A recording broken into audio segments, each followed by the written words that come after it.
নমস্কার বন্ধুরা, দিশানের রান্নাঘরে সবাইকে স্বাগত। আজকে আবার একটা নতুন রেসিপি নিয়ে চলে এসেছি। এই যে দেখুন, কড়াইতে ডিম সেদ্ধ বসিয়ে দিয়েছি। আজকে ডিম আর বেগুন দিয়ে একটা অন্যরকম রেসিপি আপনাদেরকে করে দেখাবো। মা ওদিকে বেগুনগুলো কেটে নিচ্ছে আর আমি ওদিকে ডিমগুলো সেদ্ধ করে নিচ্ছি। ভিডিওটি স্কিপ না করে সম্পূর্ণ দেখতে থাকুন। বেগুনগুলো এইভাবে গোল গোল করে কেটে নেবো।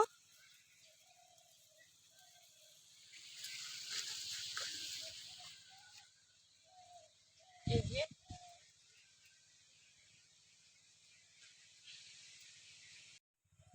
বেগুনটা কেটে নিয়েছি, দেখুন। আমি এবার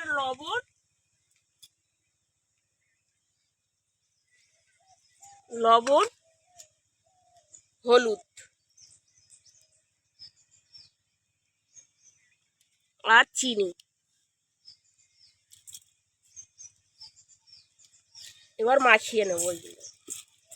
আপনারা এইগুলো মাখিয়ে একটু সময় রেখে দেবেন, তাহলে ভালোও লাগবে খেতে। বেগুনে একটু চিনি দিলে স্বাদটা ভালো হয়। আমি এদিকে ডিমটা ছাড়িয়ে নেব।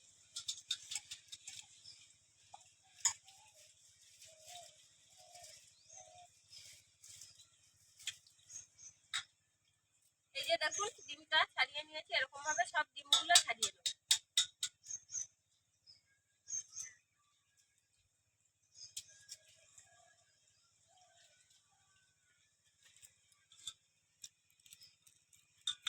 লবণ হলুদ মাখানো হয়ে গিয়েছে, তেলটাও গরম হয়ে গিয়েছে।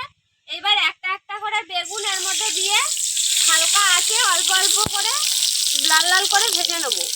এই রান্নাটা খুবই সহজ, আপনারা খুবই কম সময়ে তৈরি করতে পারবেন। এই রেসিপিটা দেখতে থাকুন। কিন্তু খেতে খুব সুন্দর লাগে, খেতে খুব সুস্বাদু।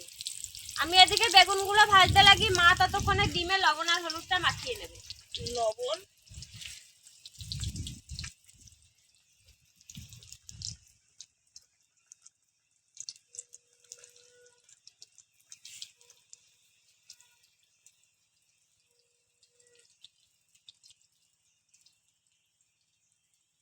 বেগুনটা সবসময় হালকা আছে ভাজার চেষ্টা করবেন, যাতে ভালো হয়।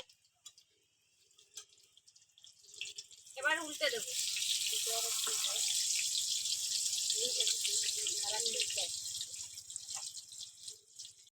দেখুন, দুই পিঠই লাল লাল করে ভেজে নিয়েছি। এইবার তুলে নেব।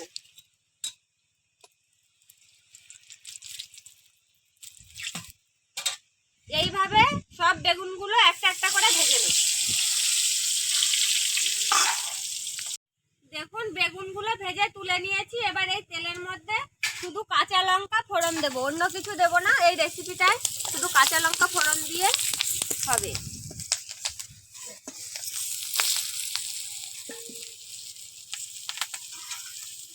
এবার আমি এই ডিমগুলো এই লঙ্কার মধ্যেই দিয়ে দিচ্ছি।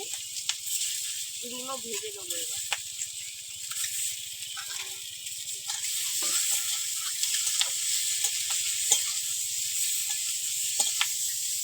এবার ডিমগুলোকে ভালো করে ভেজে নেব। ডিমগুলো ভাজা হয়ে গেছে, এবার বেগুনগুলো দিয়ে দেবো।